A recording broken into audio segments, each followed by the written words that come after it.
Welcome all our guests to today's meeting. This is Shermai is here, Tiffany, so you can decide what you want to do. This is the July 31st meeting of the Women in Product Toastmasters Club. And today we have the exciting topic or theme of the day of how to interview for PM roles. So I'm really looking forward to learning from you all and learning together. I am going to hand it over to our president for opening remarks, President Ms. Rosie Hernandez. Yeah, thank you all for joining this morning. We're very excited to have you here. I cannot seem to open the agenda, so I don't know if there's any remarks, but from what I recall, there shouldn't be, correct, Tiffany? Just one quick announcement from my end as secretary. I'll be sending out an email today to let everyone know that I will be starting to move over the members only documentation to the new Google Workspace. And that'll be taking place starting from coming Monday, so tomorrow, August 1st, through about Saturday, August 6th. And I will email everyone once everything's been moved over. Thanks, Rosie. Perfect, thank you.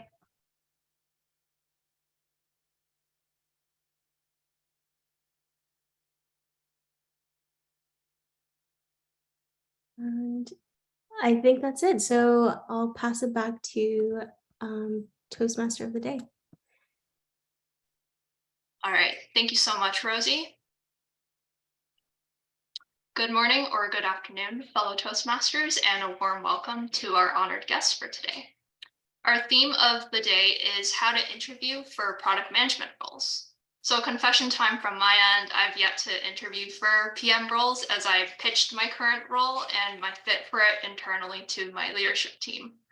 I do, however, have quite substantial experience with interviewing from my internship days in university, so I will share my perspective on 3 key principles to interview effectively.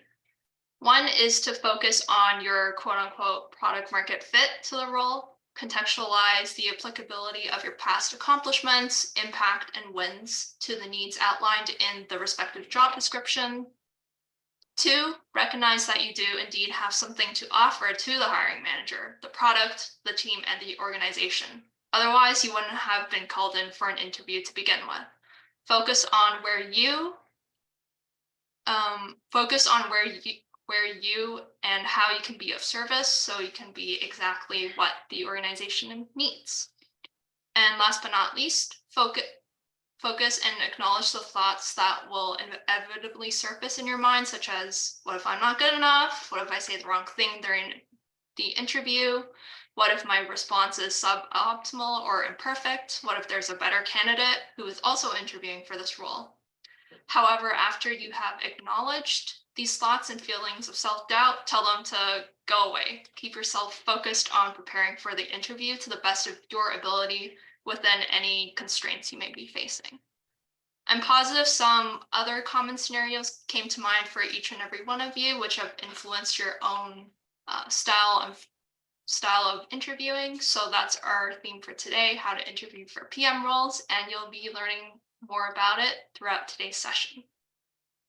For the next portion of today, I'd like to explain the structure of the meeting. You can find the agenda, which I will send out shortly in the chat again for everyone. The first part will be the meeting's divided into 3 sections. The first is the prepared speech round, where members will be delivering standard speeches. Today we'll have Eva and Richu presenting their speeches. Part 2 of the session is the table topics round, where we can practice our impromptu speaking. Lori will be facilitating this portion, and she will keep us sharp and on our toes. Last but not least, the third and final part of today's meeting is the evaluation round, in which our general evaluator and her team will evaluate all the prepared speeches.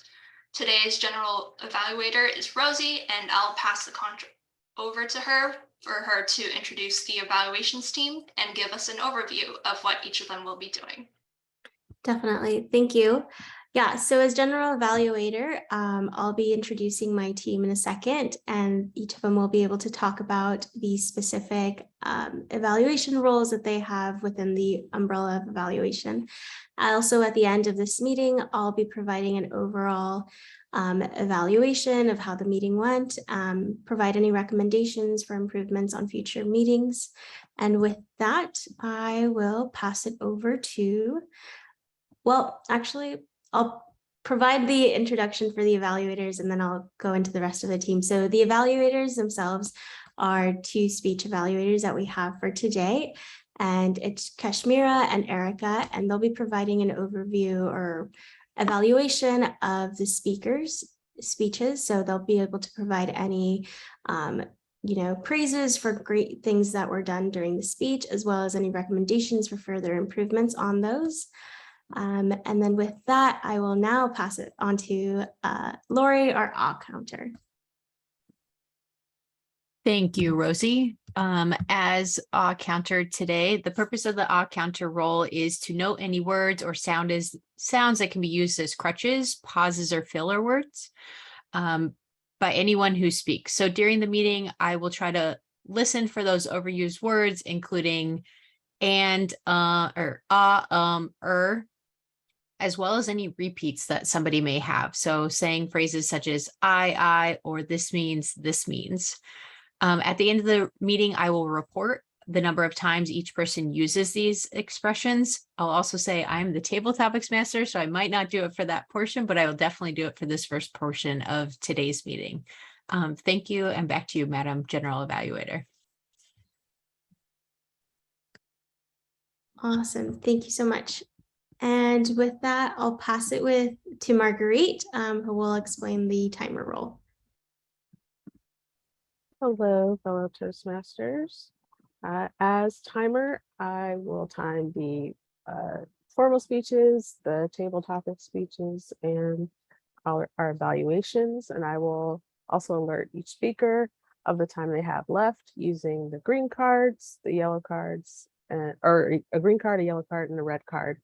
So the green is shown when they haven't met the minimum threshold of time. Yellow is when they're getting close to the maximum, and then red is once they've gone over the maximum time. And table topic speeches are to be no more than 2 minutes. Our icebreaker speech is the timing is between 4 and 6 minutes. Our standard speech between 5 and 7 minutes. And our evaluations should be between 2 minutes and 2 minutes and 3 minutes and 30 seconds. So with that, I will hand it back to you, Madam General Evaluator. Awesome, thank you so much. I'm going to pass it back to Lori again, who will let us know about table topics. And thank you for taking on 2 roles today. You're welcome. So as the table topics master, I will be asking impromptu questions. This is the impromptu speaking portion of it. So the goal of the table topic session is to challenge us to improve our impromptu speaking and to give us the opportunity to formulate a structured answer to a question on the spot. I will ask the question, pause for a few seconds, and then pick somebody to answer it. The speaker will then have 1 to 2 minutes to respond to the question. And to make it a little fun, we will also ask participants to vote at the end of the table topics section and pass that over to our vote counter, which I think is Saritha today. If you do not want to participate in table topics, please feel free to shoot me a message. This is open to everybody, so guests included. If you guys want to participate, please let me know. If you do not want to participate, you can also tell me that as well, and I will not call on you. But today's theme for the table topics is going to follow our meeting theme. So I do think it'll be fun for everybody in the club to participate today. All right, back to you, Madam General Evaluator. Perfect, thank you. Yeah, so Lori just covered vote counter, so I'll go ahead and skip that one for now, but I did want to pass it back to Monique for grammarian. and she'll be able to let us know what her role is today. Thank you, Madam General Evaluator. So as grammarian today, it is my responsibility to pay close attention to all speakers, listening carefully to their language usage. I'll take note of any improper language as well as any outstanding words, quotes, sayings, or thoughts. As grammarian, it is also my duty to introduce the word of the day. For today's meeting, the word that came to mind for PM interviewing is resilient. So resilient is an adjective, which means able to withstand or recover quickly from difficult conditions. An example of using this word is to be successful in the product manager interview process, you have to stay resilient. So I encourage everyone to try to use the word of the day. At the end of the meeting, when it's time for the grammarian report, I will report out also the usage of the word of the day. So back to you, Rosie. Awesome, thank you. Thank you everyone for providing a recap of your roles. As I mentioned, you'll hear our reports at the end of the meeting, as well as the general evaluator report towards the end. And with that, I will pass it over to our Toastmaster.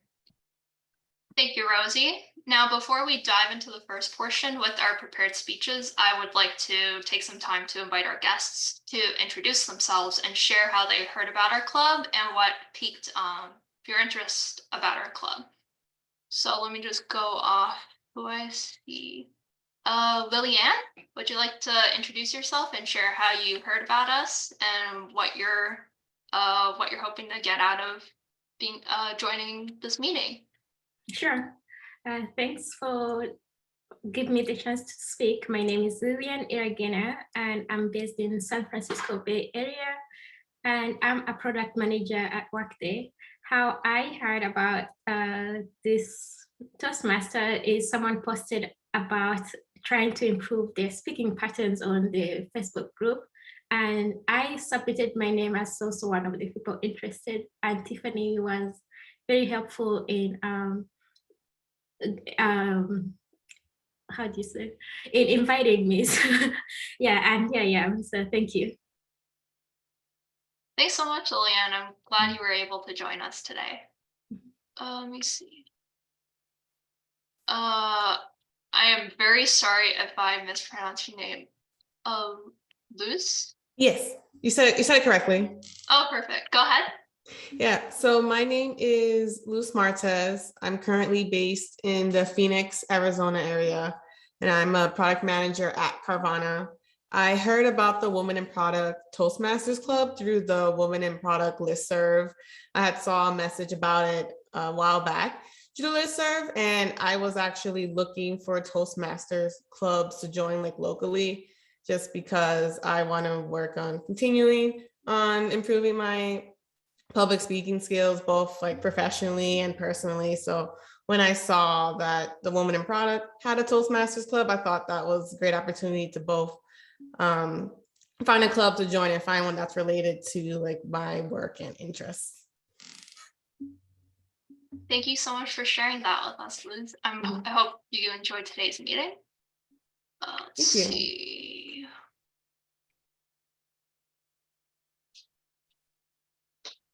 I'm not sure what your name is, but can you please come up and share your name, how you found us, and why you're here? Sure. Thank you. My name is Shraddha Kripe. I just go by my initials, SC. So I am from the Bay Area as well, from San Jose, and I found out about this group from the Women in Product Facebook group. Really just love the opportunity to improve communication skills in a community of product managers. I think likely some common goals across this group, confidence, being really clear and crisp, especially when discerning when to go into like strategy versus tactical, and sometimes having to bounce in between. So I think, improving skills and having community and encouraging each other is just what I'm really looking forward to. Thank you so much, Essie. Anyone else? I believe, let me see. I missed a page. Aggie, would you like to come up to the stage and share how you found us and what piqued your interest about joining today's meeting?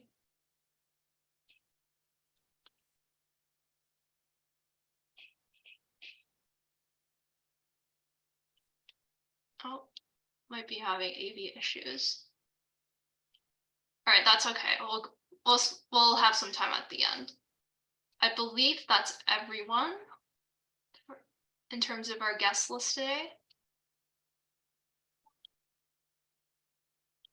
That's everybody. Perfect. All right, thank you so much for your self-introductions. We're super happy to have you today, and we really hope you enjoy today's meeting. So without further ado, let's get into our prepared speech portion. First up to bat, we have Eva Beasley presenting her icebreaker speech, which I'm always very excited to hear. Eva has been in the IT industry for almost 20 years and has recently started working in product. She currently lives in North Carolina with her husband, cat, and turtle. When she's not working, she is studying for her master's in IT or volunteering with 2 different causes she feels very strongly about. Her speech today is titled The Underdog. Thank you, Tiffany. Hello, fellow Toastmasters. Thank you for allowing me this opportunity to speak to you today. The story I'm going to tell circulates around a single word that I will continue to come back to: underdog. I have always been an underdog. It translates to someone that is expected to lose in every situation, since the proverbial cards are stacked up against them. However, they fight with every fiber in their being in order to be successful and silence the noise. I felt this growing up as I was looked at as a regret. I felt this both early in my IT career and once again getting into product, and now I feel it with a diagnosis. I am the epitome of an underdog. Growing up, I remember so vividly watching Rocky IV for the first time. It became one of my most favorite movies, even now.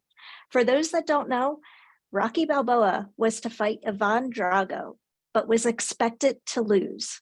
Spoiler alert, he won. Like Rocky, I was born in Philadelphia and am a southpaw, otherwise known as being left-handed. So I immediately felt a connection. Whenever I was faced with a difficult situation, I'd think, what would Rocky do? And that would give me a sense of purpose. I started my IT career almost 20 years ago. I could no longer afford New Jersey and moved to North Carolina, not knowing a soul. I had a trash bag of clothes and a microwave. I slept on the floor and lived off of condiments until I could secure a job. I was the only female in the IT department for quite a few employers throughout the years. I started out in hardware support and carried my tools in a pink caboodle. My male colleagues ridiculed me, but like Rocky, I'd silence my haters. After being in support for so long, I realized my passions were closely aligned with alleviating pain, providing empathy, and being a SME to my customers, which led me down the road to product management. However, that took 29 months of blood, sweat, and tears to finally break through. When I wanted to quit, I thought of Rocky. I would never forgive myself if I gave up after so much hard work. Lastly, I am an underdog with my health. I was diagnosed with a MSH6 gene mutation of Lynch syndrome, which not only makes me at risk for 1 cancer, but for 5. I made the mistake of doing a search on Lynch and seeing some really scary statistics. I again called on my inner Rocky and decided to receive proactive surgery to lessen my risk for 2 of those cancers. Today, I am volunteering for a nonprofit organization called Force to assist others that may be alone and scared of their diagnosis and just need some support from other providers. Providers are unique. because it is typically not a question of if we will get cancer, but when. In every aspect of my life, I have been an underdog. People have doubted me, yet I continue to surprise them. It takes me a bit longer than others since I had to do everything alone. In closing, I will share a quote from my favorite character, Rocky Balboa. Let me tell you something you already know. The world ain't all sunshine and rainbows. It is a very mean and nasty place, and it will beat you to your knees and keep you there permanently if you let it. You, me, or nobody is going to hit as hard as life. But it ain't about how hard you hit. It's about how hard you can get hit and keep moving forward. How much you can take and keep moving forward. That is how winning is done. Now, if you know your worth, then go out and get what you're worth. But you got to be willing to take the hit. And it's not pointing fingers saying you ain't where you're at because of him, her, or anybody. Cowards do that, and that ain't you. You're better than that. Thank you for supporting an underdog.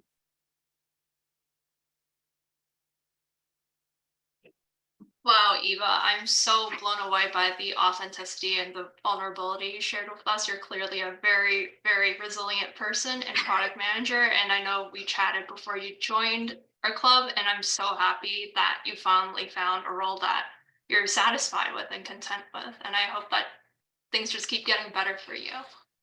Thank you so much.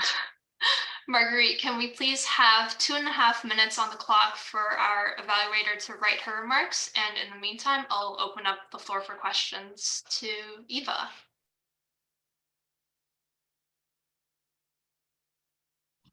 I think I have one question, Eva. When you're in those moments where, you know, the lows of your path or your life, what are some of the, I guess, affirmations that maybe you tell yourself, or do you practice using affirmations first off? Or I'd love to know more about your resiliency in getting out of those lows. I think what's hard for me is I don't have the the immediate family or the family I can go to for support, and that's been difficult because I was always the black sheep, so I just decided to cut my ties quite a long time ago. In the past, I used to go to my dog. Honestly, dogs are amazing to pep you up, but she unfortunately passed away in October. But lately, I think for me, I just realized that I could have been homeless when I moved to North Carolina if I gave up. And I realized that I could have literally starved if I didn't keep getting up every day and looking for a job. And same with getting into product. Like, I just wasn't able to pivot. And I think when things really get me down, I exercise. That helps my mental state, believe it or not. And just trying to get that negativity out of my head. I've tried meditation, but I can't sit still. I'm very antsy, but yeah, I think exercise has really helped me kind of with negativity. Thank you.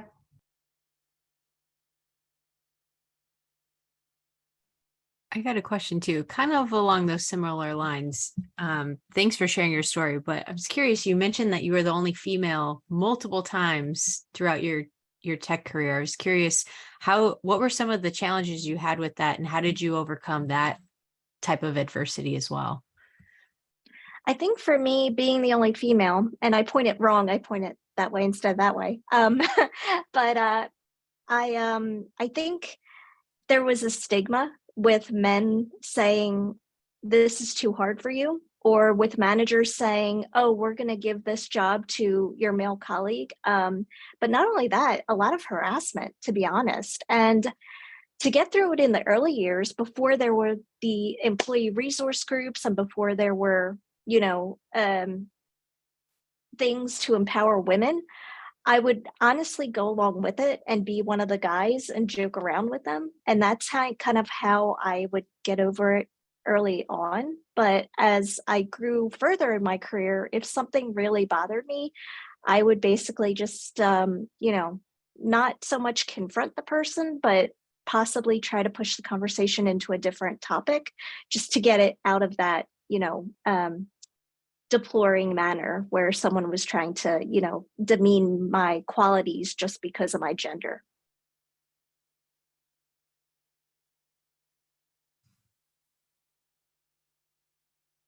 Do you have time for another question? Yeah, go ahead. Okay. I don't know what to say. I mean, the word resilient is like underrated. Not the right word. My question to you is, what is the first few things that come to mind in like when you have a situation? What's your mental talk like? They have the 5-second rule, right? So if you could shed some light. As far as when it's like a uncomfortable situation, or Yes. I think The process of what comes to your mind and how do you talk yourself out of that situation, like mentally, because that's the key.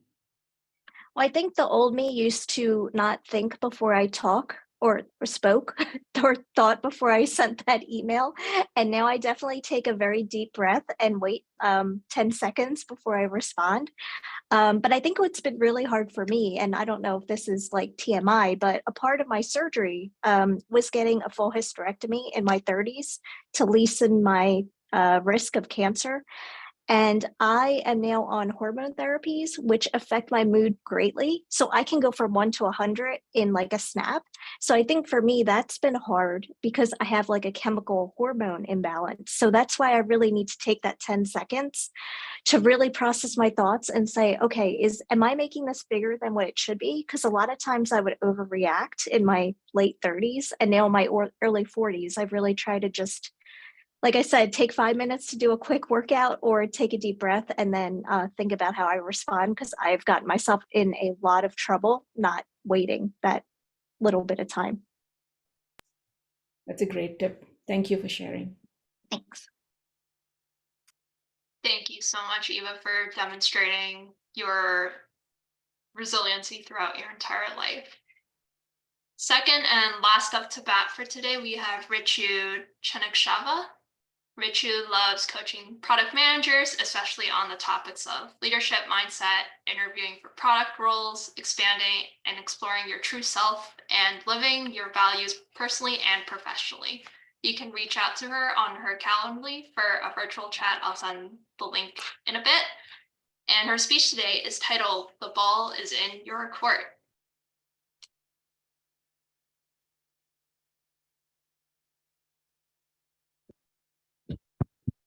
All right. So thank you, Madam Toastmaster and fellow Toastmasters here. I want to take you on a journey of the interview process, or rather the preparation for interview process that I recently went through.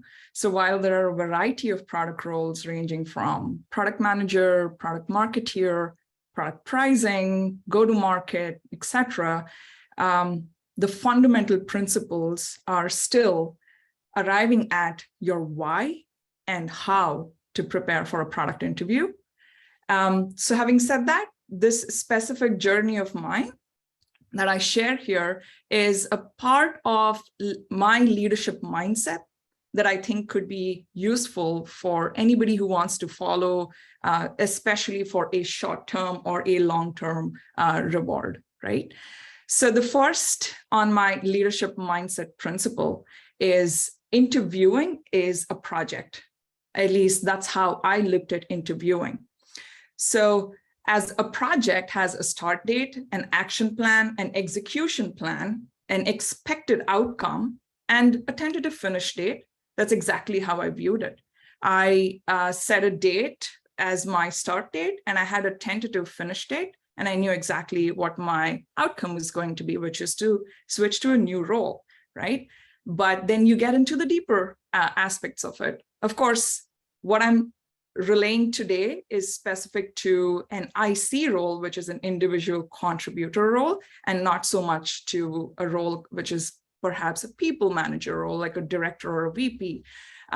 There are different ways of pursuing an interview opportunity, and preparing for a people manager role, and I'm not focusing on that in my talk today. So as I started interviewing, I had a month one plan. And within that month one, I spent a lot of specifically allotted hours on my weekdays as well as my weekends, just like how you have dedicated timelines for your project. I spent this time just exploring all the material out there for preparing for a product interview. Also exploring different opportunities. It didn't always have to look like a product manager as the role, right? Revamping my resume, sending it out to trusted sources and getting their feedback and review on my resume, applying to as many as 10 roles in a day. It, again, didn't have to be called product manager. If it said product strategist, it said product growth lead, I applied. As long as my skill sets matched, as long as my resume stood out in terms of the keyword search that the recruiters were going to sift through, I would apply. And the grade wasn't a category or a criteria, because I always believed in just applying and seeing what can go wrong, right? So that is a very much of a product mindset. So I started out that way. Of course, I used a few tools here, and I want to highlight them. Is I used LinkedIn Premium specifically for managing what roles was I applying for, because LinkedIn automatically remembers roles that you saved, that you applied for, that you've received a response from, a recruiter showed interest on, etc. So that was extremely helpful as a tool to manage all the roles that I was applying for and saving as well. And in that month one, I also, at the same time while I was doing the application process, I had started out on a journey of revising my technical skills. And of course, there is a big portion of our work where we are applying our technical skills on a day-to-day. However, actually conveying it in an interview process is a very strict framework, and you're given less than 20 minutes on a question to respond. So revising on those technical skill sets was very, very helpful. And I relied on two sources, the Product Alliance and the Tri-Exponent. And I'm going to send some of these links in the chat later. But what that helped me with is also doing mocks twice a day. I spend a lot of time just doing mock interviews and recording myself and listening to myself post mock and wondering, why did I stammer? What was I thinking about? What could I have added differently? How could I have rephrased my own conversation differently?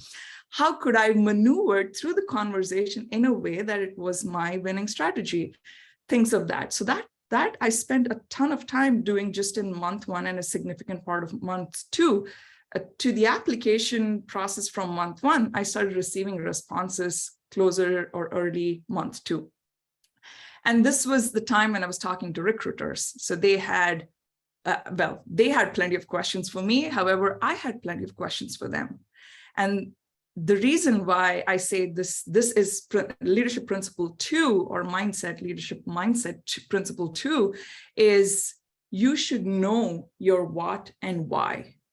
The what and why is so significant in sifting through those calls that you go through with the recruiter about which role actually matters and why, right? So the three things that for me, and in this specific order, mattered were: number one, the team and the manager. It's a significant part of my life that I spend at work. If I didn't enjoy it with the people I work with, then I wasn't going to do it.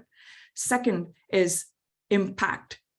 Ultimately, for me, every product person is measured by their impact on a group of people, on the team, in product innovation, impact on revenue, impact on the society, and so on. So impact truly matters, and impact for my own personal life really mattered. So that was number two. The third one I was looking for, which I think is just as extremely important, is compensation. So know your worth is something that everybody says. So what does it really mean? I believed I knew my worth, and I thought I was worth X, until a friend told me I was worth 5X. And it was so well timed that I ended up, when I had an offer, I ended up talking to the recruiter and saying, oh, you know what, I actually deserve 5x. And then we compensated and landed at a point where they gave me 3x. So imagine the case where I just said, I'm worth X, I'm going to ask for X, and perhaps I'm going to get X, right? So that's another thing that I learned through this journey is you are easily worth 5 times what you think you're worth. So when they say know your worth, multiply that by 5 is what I would say. So closer to end of month 2 and the onset of month 3, I was interviewing for at least more than a handful of companies, but I tried to time it in a way that I had just 2 interviews around the same week or same days. The goal here was that this now brings the leadership mindset principle 3 is the ball is always in your court. As an interviewee, the ball is always in your court. And I believe that so strongly because the reason your resume was selected is because you're more than deserving. The reason the recruiter called you and will now work on your behalf for the rest of the process is because they've talked to thousands, if not more, and they personally believe you're in the top 1%. The reason the hiring manager took 30 minutes of their day to describe the role more and get to know you as on that first open-ended call is because they respect the array of work you've done and have the potential to accomplish in their team, and they want to get to know you more. So that is a great opportunity for you to ask questions as much as you share with them. The reason you have 50 minutes with each interviewer is that because they care and they will listen to what you say.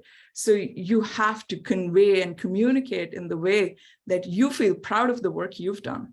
The reason you're welcome with an offer and that you will ask that 5x number is because you believe unless you leap, you will never find out if you can make it to the other end of the valley. And especially for women, I would always say leap. So I believe the ball is always in your court. As the role of a product manager, since it's completely self-driven, it requires a lot of resiliency and a ton of strategy. I think this is part of us as people at this point being product managers. It's always useful to put yourself in the shoes of an interviewee and an interviewer. Of course, you're taking the journey as an interviewee, but also put yourself in the shoes of an interviewer. All they're looking for is to be surprised and surprised pleasantly.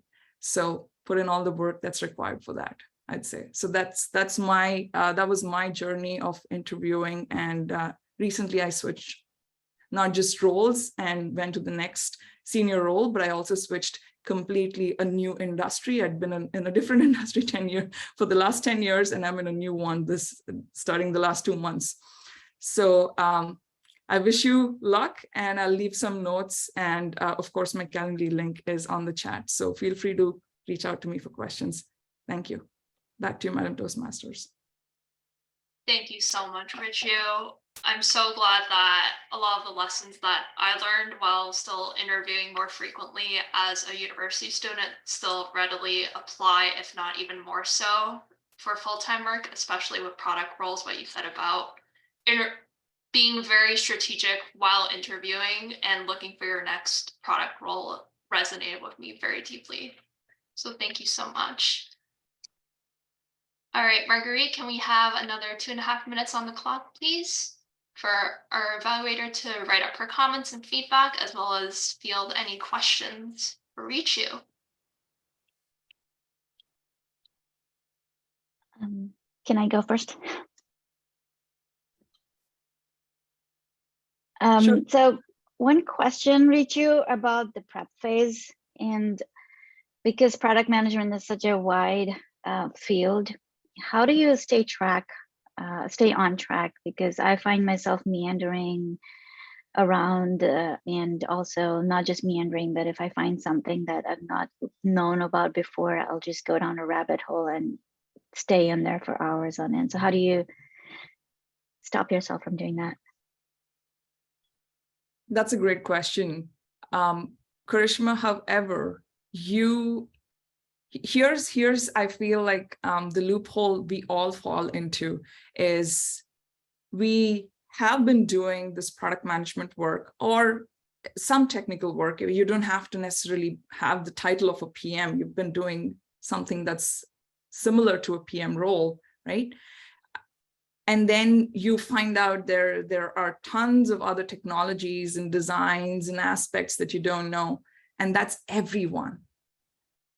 So knowing what you don't know or not knowing what you don't know are both not very helpful. But however, knowing what you know is extremely helpful, right? So just focus on things that you actually know, and know that you know really well about probably 1, 2, and 3, right? Topics 1, 2, and 3, and get so good at it in communicating and phrasing it in a way, because this comes down to how do you communicate something with your customer when you don't have support for a certain feature. It's all about strategically communicating that, right? The same way, you are a product. You know skill sets 1, 2, and 3, and you communicate that in a way that is absolutely conducive to the person, to yourself, and it sells a story to the person who's listening to you. So kind of coming up with an MVP of yourself. Absolutely. I would say start with an MVP, but you'll eventually get to a place of understanding what value you can derive out of those 3 skills. And so you start communicating the value, and that's the message that the interviewer is waiting for, is hoping for, because they can see that you're a product manager and you're a good one at it because you're able to communicate value and not just impact in numbers or in data points. Right? Thank you. You're welcome. Richu, I have a question. So obviously women have a very hard time negotiating salary. I know I'm in my 40s and I still suck at it. So for my last job, and luckily I got the job, when they asked about salary, I threw out one figure and that was it. I didn't give them a range, I just threw out a figure. And luckily for me, the recruiter came back and gave me $15,000 more than what I asked for, which is such a testament to a great company that I work for, that they didn't take advantage of me. But how would you help people in that situation if in the very beginning they threw out a figure and not a range, and then like they realized they lowballed themselves? Like, how do you come back from that? Yeah, that's a very good question. And without taking names, I've talked to 2 other women on this group who are here today about the same topic. Is you just do not give a number. My recommendation is you're having a first call with this recruiter, right? They're assessing you just as much as you're assessing them and their team and their role, their company. There is no reason to put a number on yourself.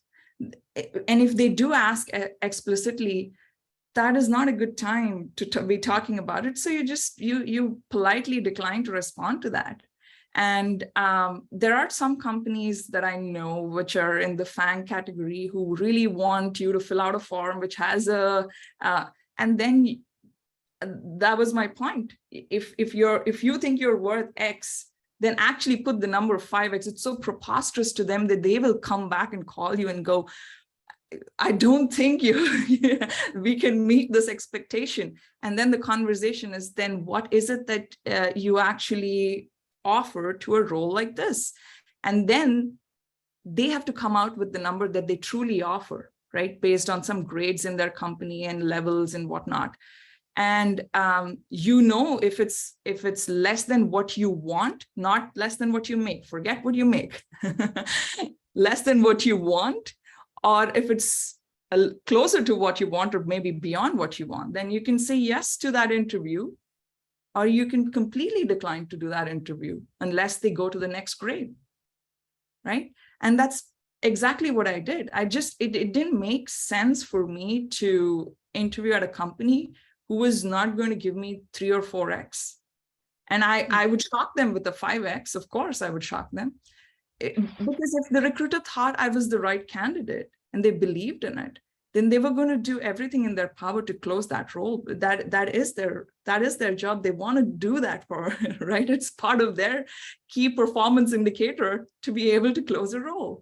So they will absolutely be on your side if they think you are the one. Okay. So never negotiate against yourself. Do not offer a number. If it really comes down to that, 5X it. Surprise them, shock them. It's okay. They will tell you, on an offline call to shock them, actually. I've heard this from a good recruiter who was on my side at that point. So. Yeah, thank you for that. And all I'm going to end this with is being an ex-support engineer, we get paid really, really low. So product managers, please give your support engineers a virtual hug. That's all I'm going to say. Thank you so much. Of course. Thank you so much, Ritu. I'm sure we all learned a lot about understanding our own differentiated value proposition and being strategic and approaching the interview process and the job search process, like how we would approach our product processes. Thank you so much. Thank you.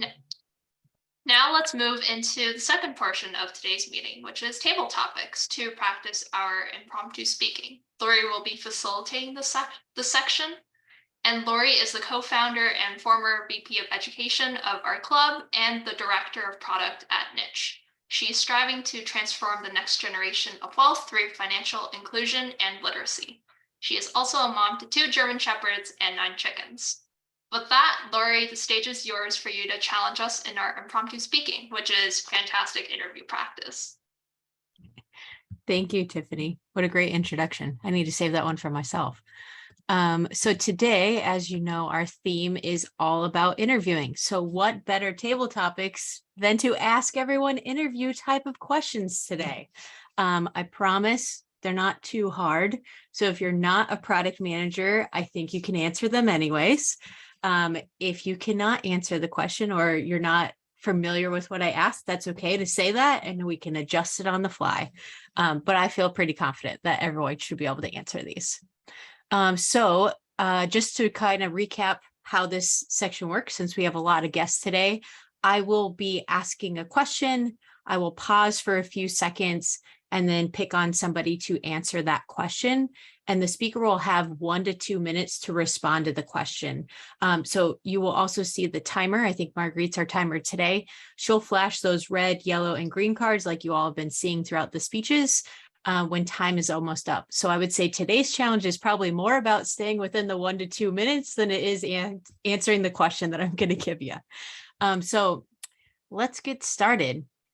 All right, so my first question is a famous interview question that we've all been asked before, I guarantee it. And that question is, tell me a little bit about yourself. And for that, I'm going to call on Monique. All right, thank you, Lori. So the tell me about yourself question in 1 to 2 minutes. All right, let's do that real quick.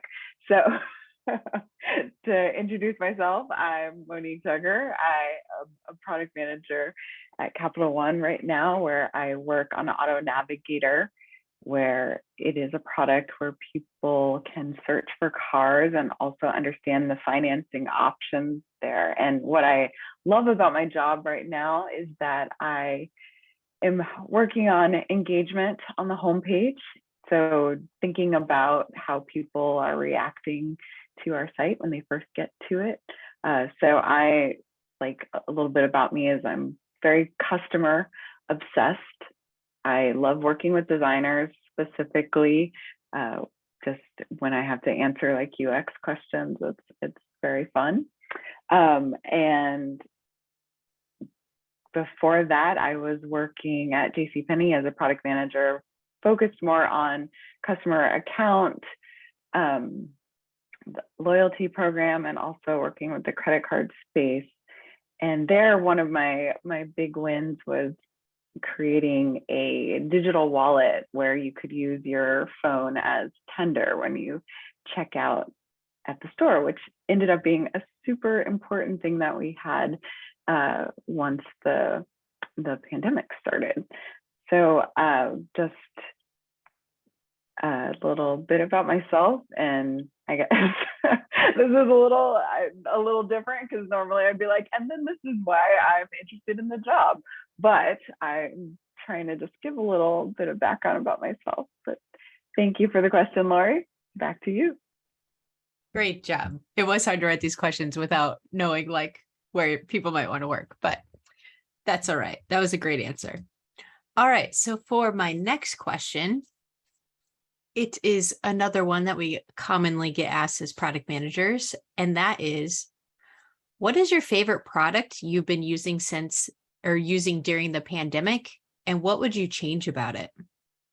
So I'm going to repeat that question. What was your favorite product you've been using during the pandemic, and what would you change about it? And for that, I'm going to call on one of our guests today. SC, do you want to give a shot at that one? Sure. Lori, it's a great question because lately I just purchased what's called NutriSense.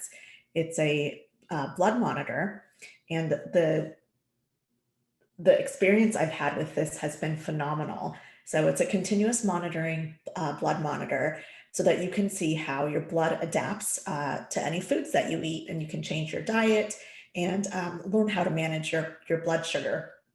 And what I've loved about this is, one, just real-time insight into the food and how it affects your blood, and just an seemingly invisible critical component of your health, and now making it visible. I know we're short on time, and so I have so many recommendations for this product, but one thing that I would really love to change is I would love within the product to see some sort of recommendation of what you could do that's different. I found that even though this is great and it's very insightful, a lot of that insight of what do I need to do to change my behavior is through their Facebook group or through working with a nutritional coach. And I think given the amount of data that they have on the food choices that we're making, it might be possible to try and experiment with that to give recommendations so that somebody can adapt, within their next meal instead of waiting a few days after having done research. That was a fantastic answer, and I'm very curious about that thing now, so I'm going to have to go look it up. Yeah, thanks for sharing. Message me if you have questions. I've really been having fun with it. Awesome. All right. So our next question for today is going to be, tell me about a time you missed a deadline, and how did you go about handling that with your stakeholders? And for that question, I'm going to call on Rosie. All right. My most recent project was regarding this missed deadline. I was supposed to launch, I don't think I can talk about it, but I was supposed to launch a product or a project this spring, and unfortunately I missed the deadline. And the reason being was that I underestimated how long it would take me to reach out to external consults that I needed to talk to and bring them in. And also like figuring out funding there. I thought I underestimated how difficult it would be. And coming from the sales background, I should have known it requires multiple touch points. And like trying to get people in to consult on this project, I should have known, but it was something that I guess I underestimated. And so what I needed to do with XFNs is update them and let them know that the project launch would be pushed back, in my case, by 2 months. And it was something that I communicated early on as soon as I knew that I would be missing that deadline. And so I think for the most part, it was pretty well received, and there was understanding. It was also the first time we, at least on my team, we had done any external consults like this. So I took a lot of those notes on like what we should be doing next time, and like recommending that like next time we should add more touch points. We should also figure out our budget earlier on, that sort of thing. And so my project ended up launching very successfully at the end of June. But there were a lot of really good learnings, and I've also taken some of those learnings, like the touch points, not just for external consults, but for internal XFNs, right? So like making sure that those people that I'm working with are going to be able to meet the requirements that I have in place. And that way, in the end, whatever project I launch is successful. And that way I won't miss another deadline in the future. Thank you so much. Great answer, Rosie. All right, for our next question, it is, how do you determine what customers want and what customers need. And for that, I'd like to call on another guest. So let me see if I wrote it down beforehand. Maybe she dropped actually. Angie, do you want to, or Aggie, do you want to answer this question? Sure, absolutely. Thank you for the question. So I would say regarding what customers want, it's really listening to their needs, listening to their specifications, but then having those conversations, those detailed conversations to get down to the depths of those true needs, because sometimes they might think this is the end result that they want, but in reality, it's something very different. So taking a deep dive, understanding whether it's price points or product specifications or certain requirements and what problem they're trying to solve, I think is really important, because you have to think about the overall problem before you come up and define the final solution. And doing a lot of market research, I think, in the end has helped me a lot. Market research, competitive analysis, that type of thing, prepping for those meetings. And then again, reevaluating with the customer and with the team that you're partnering with to ensure you're getting them the true end result that the customer is seeking. Great answer. Thank you. All right, so our next question, I think I got time for a couple more, so we're going to try to get through almost everyone. I think we can. All right, so my next question is, tell me about a time when you had trouble building consensus and how did you overcome it? And for that one, I'm going to call on Erica.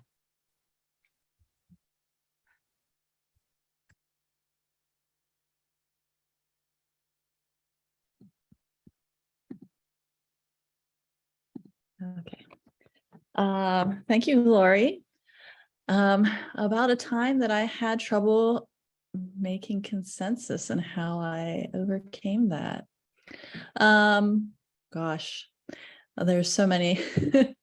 Well, so when we were developing our database, so I was in charge of developing a database, more than a database, a solution that included a database and an interface and all kinds of fancy coding. And I tackled that with, we had analysts and we had clinicians and we had PIs, people doing the research, all involved in this solution. And all of those people required different things. Sometimes it just wasn't possible to really make a feature that was for everybody. And you had to prioritize you had to prioritize which feature you wanted to build first, and then make the features that fit different people. So the way I approached that wasn't always like everybody must agree on the thing. It was, okay, what's most important? Can we all agree that maybe data collection is the most important, even getting the data in the first place? And then if you want the data translated, then that would be the next step. So, always having meetings that included everybody that the solution was for was really important. And then also, sitting down as a team and educating people as to what all is going on, and making decisions as a team. So that's how I help everybody come to consensus. Thank you, Lori, for the question. Great job, Erica. All right, so for this next question, this is also a typical one you get when you get closer to the end of that interview rounds, and you might get an offer. So for this one, the question is, if I were to hire you, what would you do in the first 90 days? And for that one, I would like to call on another guest. So Luz, would you like to answer that question? Sure, thank you. So if I were to receive the role, if in the first 90 days, what I would like to get done is first going through and just making sure I get to meet everyone, like stakeholders and different teams that I will be working with. So that way I can get an understanding of what are the different needs and requirements from different stakeholders and teams. From there, I will also focus on making sure I get an understanding and just background of the product and just what are some things that worked in the past that we've tested, and also what are some of the goals that the team that I'll be working with has planned so far. And really a lot of my focus will be in really understanding the current state of the product and also gaining more familiarity with it. And from there, also within the first 90 days, I will work towards being able to get alignment with the team that I'll be working with and the different stakeholders, so we can come to an agreement and gain alignment on kind of where is the focus and the vision for the product that I'll be working with. Thank you. Fantastic answer. All right, I think I got time for one more before we go into the next round. So with my last question of the day, it is, how do you go about communicating your product strategy? And for that, I'm going to call on Shermai.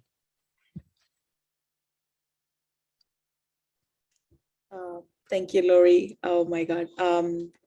Actually, can I request to be taken off? It's been so long that, yeah, I've interviewed. I was debating, should I send you a message about ignoring me? And then I'm sorry, can I be taken off? Sure. Does anyone else want to try to take a stab at answering that question today? Oh, I see Sharitha. Go ahead, Sharitha. Okay. So the question is, how do you go about communicating your product strategy, right, to your stakeholders? Yep. So the way I would do that is, first of all, get a clear understanding of what is the whole company level business goals, product goals, have that laid out. What's the North Star for the product or the area that you're working on? And then have a understanding of what the corporate strategy or your industry strategy is, have that lined up. And then once you have the product goals lined up and everything, it's important that you relay that big vision and the North Star to the team, because that will help validate your specific product strategy and why you have chosen to lay out, whether it's a 2-year roadmap or 3-year roadmap. So having a clear clarity on whether it's your mission, vision, goals, or what your top 5 is key. And once you have that relayed, I think once you start navigating and relaying the specific product strategy, what are the top features that you want to tackle in the immediate release versus the next release and the following release, and who is your market or industry you're targeting or list of customers and what the goals are. I think it's a lot easier to get the buy-in from your stakeholders, and also kind of clarify saying that this is not set in stone and this is a roadmap and this is your strategy, and that we could pivot or change based on what we hear, after maybe the first phase of the product. I think that's all I had to say. Great answer.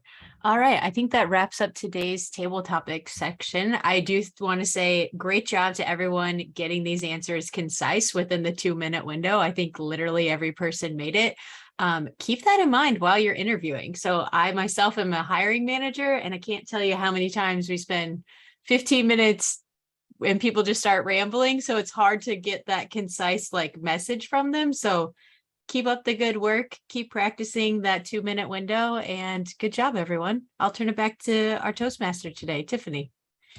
Thank you, Lori, for facilitating a stimulating round of table topics, and I really appreciate everyone's participation. I hope this has given each and every one of you some practice in advance of your future interviews. And don't forget to be resilient as you embark on the interviewing journey, as it's definitely not a sprint. Now let's move on to our third and final portion of today's meeting, which is evaluations. Rosie will be our general evaluator for today. Rosie is an aspiring product manager. She currently works as a project manager at Meta, Outside of work, she runs the I Am Project, a scholarship and mentoring network she co-founded to support women of color in STEM fields. And Rosie also serves as president of our club. And when she's not working or working on Toastmasters, she is training for her next half marathon or enjoying time at the park with her dog. With that, I invite Rosie to take the stage. Thank you, Tiffany, for the introduction. First off, we're going to start off with speaker evaluation. So for the first one, I'm going to pass it over to Kashmira to provide our speaker one's evaluation. Thank you, Madam General Evaluator. Eva, this was such a great story. You are pretty much resilience personified, and I was completely blown away with your grit and attitude about so many different things that happened during your life. And what struck most to me about your story was your love for yourself, that you did whatever you needed to and stood up for yourself and did whatever you had goals that you had set. Moving on to evaluating the speech and the content itself. So right off the bat, I think I felt you came across very confident, and at the same time, you were very calm and in control. The delivery was even, you had great vocal variety and facial expressions as well. I love the pace, which was just right. It wasn't too slow or too fast, and it made it easy to keep up with the story. Sometimes when we're too fast, it's hard to like, okay, what did you just say in the last sentence? Versus if it's too slow, then you kind of lose, the audience loses interest, like where is this going? But you were right on the mark. And I was busy writing this up in the Q&A session, so I didn't get to ask, but I wanted to know more about the new word that I heard from you today, provider. And I also couldn't find anything about it in Google. So that, if you could just put in type in a message about how it is spelled and how I can find more about it, that would be great. Sure. Great audience engagement after the speech as well, where we got some more details about your experiences, and also really great helpful tips about how to handle all the gut punches that life throws at you. So overall, amazing speech, and what really wonderful icebreaker. As to what you may want to work on or how you could challenge yourself, you come across as a really accomplished speaker already, so I couldn't come up with anything for these two sections. So just looking forward to your next speech. Thank you. Thank you. Back to you, Madam General Evaluator.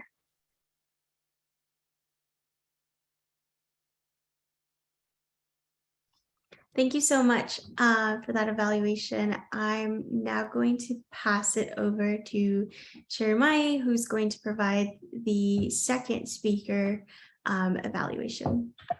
And the floor is yours. Thank you, Rosie, for that introduction. And first of all, congratulations, Richu, on a very well delivered speech. I will start with the title. It was very interesting, and it kept me interested. I wanted to, I was looking forward to your speech, looking at the title. So that was really good.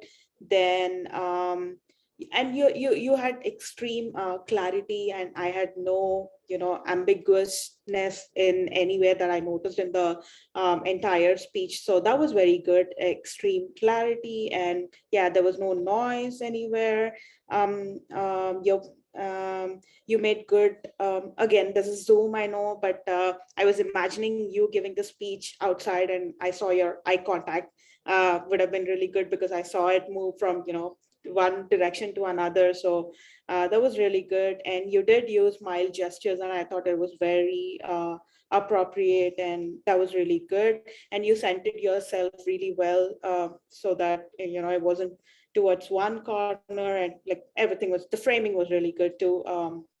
Yeah, so I did make, sorry, I'm just going through some points that I made. And yeah, I noticed that the content was really relevant, obviously, and you had a personal touch to it because it's your experience that you're speaking. So that was really good. And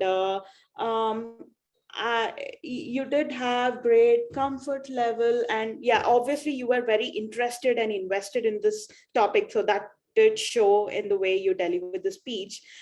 Just to give you some just feedback, nothing wrong, but just some things I thought you could incorporate in your next speeches is you could probably like ask a question to the audience to, keep the engagement level a little high.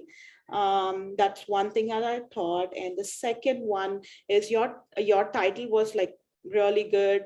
Your content was 10 out of 10. Your takeoff was really good. I thought the landing was a little turbulent. I'm just trying to nitpick here, like nothing wrong, but I thought you could like, you just realized maybe the time was up and you're trying to like conclude it.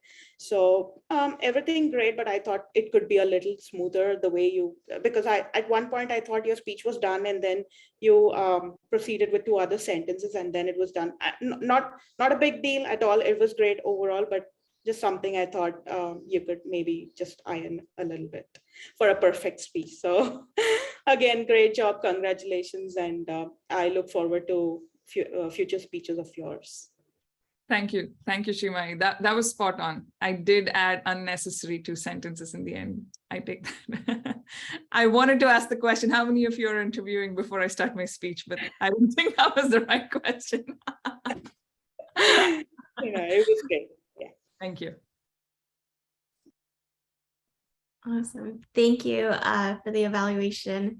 I'm going to move over to Marguerite, who is going to give us the timer report for today. All right. Can everyone hear me? Okay, great. All right. So both of our speeches, Ava's icebreaker speech was within time, 4 minutes and 46 seconds. Rishi's speech was a bit over at 9 minutes and 59 seconds, but I think the content was great, so I don't think anyone minded. For our table topics, as Lori mentioned, everyone did a really good job keeping within time. Monique was at 1 minute and 42 seconds. SC 1 minute 15 seconds. Rosie at 2 minutes exactly. Aggie just under at 58 seconds. Erica 1 minute 44 seconds. Luz at 1 minute 17 seconds, and Srita at 1 minute 40 seconds. And for our evaluations, both also in time or within the time range, at Kashmira at 2 minutes and 5 seconds, and Shrimai at 2 minutes and 44 seconds. And that concludes the timer report. So back to Rosie. Awesome. Thank you so much. I will pass it to Lori, who is our all counter for today. Thank you, Madam General Evaluator. So I did capture, I think, some of the filler words during the table topic section. I tried at least. So it's kind of accurate for today. That means we got a whole list of people to go through. So I'm just going to rapid fire them. You all ready? We're going to start with Tiffany. Tiffany had 2 ums and 3 repeats. Rosie, you had 1 ah, 5 plus ums, 1 so, 1 like. Eva, you had 1 ah and 1 repeat. Richu, I didn't catch anything from you, so great job. Marguerite, I had 5 plus ahs. Monique, 2 ahs and 2 ums. SC, 2 ums. AG, 1 so. Erica, 4 ums. Luz, I didn't catch anything from you either, so excellent job as a guest. Sarita, I had 1 ah and 1 and 1 you know. Kashmira, I had 3 ums, and then Surmai, I had 5 plus ahs and 5 plus ums. Great, and I didn't count, so I probably had a few so's, a million ums. Those are my typical filler words, so I just said it again. Here we go. All right, back to you, Madam General Evaluator. Perfect. Thank you all for your reports. I will now be providing the General Evaluator report. We keep getting better with time. I think we are always starting now on time at the second. So I really appreciated that we got started on time. I'm also looking at the agenda and it looks like we are on time continuously again, maybe a little bit off, but you know, we're still good. A minute is okay. So I really appreciated that we started on time. I did notice that the president, me, forgot to introduce the guest. So thank you to our Toastmaster for picking that up. I made a note of it so that next time I don't forget that. The other thing I wanted to call out is our great job to our Toastmaster for making sure that we were moving along as appropriately based on time. I really liked that everyone was prepared when we did introductions for the roles as well as the speakers, and that everyone asked questions as well. I think we're going away from those awkward silences, which I think is really great for you know, team morale here. And so I'm really enjoying the table topics and how we've conducted that. The other thing I think for today, I had almost all positive feedback. There wasn't anything necessarily that I saw that we could improve on. I think we're doing pretty well. Maybe the introductions. No, everything was great. I don't have any constructive feedback this week. I think Tiffany did a great job as Toastmaster in getting us along. So props there. And yeah, with that, we will go on to the vote counter and share who won there. Are you ready to provide that? Yes. Yeah. Thank you. So big drum roll. Today's best table topic speaker is our guest, SE. And also a quick summary. I mean, I think the votes were even kind of for the others, they were even, but SE had one vote higher. That's all. Thank you. Oh, okay, so going back to me, did I forget Monique for grammarian? Yes, I was just gonna. Okay, No let's worries. check Go it ahead. back. I was Don't looking at forget the these. agenda. I'm like, maybe I didn't go yet. Okay. No, sorry. No, you're fine, Rosie. Thank you so much. So as grammarian, I'll first start with the quotes, thoughts, words, or things that I enjoyed today. I will admit I was very engrossed in taking notes and just loved all the information I got. So I'm sure I missed even more fantastic quotes and things, but a few things that I will call out. So from Eva, I loved when you were talking about the underdog and you said, since the proverbial cards are stacked up against them, and like Rocky, I silenced my hater. And also how much you can take and keep moving forward. Very powerful. From Richu, a couple of things that I called out as the phrase winning strategy, and then know your worth, and the ball is always in your court. For Kashmira, I liked when you talked about coming up with an MVP of yourself and using the word gut punches. Teresa, you talked about relaying that big vision and North Star to the team. And also you said this is not set in stone, which I liked. Tiffany, one thing I will call out that you said that was interesting is a pun where you said it is definitely not a sprint, this whole interview process.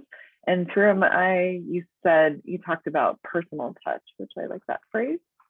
And then as far as the word of the day, there was a good amount of usage, and I probably missed some. And I took resiliency as counting as part of resilient as well. So from Kashmira, I caught you saying it once, Richu once as well, Rosie once, and then the person I caught saying it the most, and you can let me know if I missed somebody, but that was Tiffany. I kind of be saying resilient or resiliency 3 times. So thank you all. So thank you so much for the report. I did want to pass it back to Saritha. I know you added a comment in the chat. Yeah, thank you. So I had a late message. So there's a tie. I don't know what to do with this between Essie and Louis, both guests. So which is fantastic. Awesome. Great job to you both. Hope you enjoyed the meeting today, and I definitely encourage you all to come back again and participate again. With that, okay, so we've covered everything under the general evaluators. So I'm going to pass it to our VPE. Hello, everyone. Yeah, awesome meeting today. And I just wanted to remind everyone about roles for our upcoming meetings. So I just added a link in the chat to our sheet that shows all the upcoming meetings and the topics for those meetings and what roles are open. So if there's a white space there, we need, for example, next week. I'm now going to put a link in the chat for our sign up form, so you can sign up for meeting roles. And if you also please fill out the form if you can't attend any of the upcoming meetings. That's really helpful. So I don't assign you a role, we won't be here. So yeah, if everyone could just take a minute to fill out that form, what roles they would be willing to take in the next few meetings, and then let me know if just to reiterate, let me know if you can't make it to one of the upcoming meetings. Thank you. All right, and with that, I will throw it to our SAA, Erica.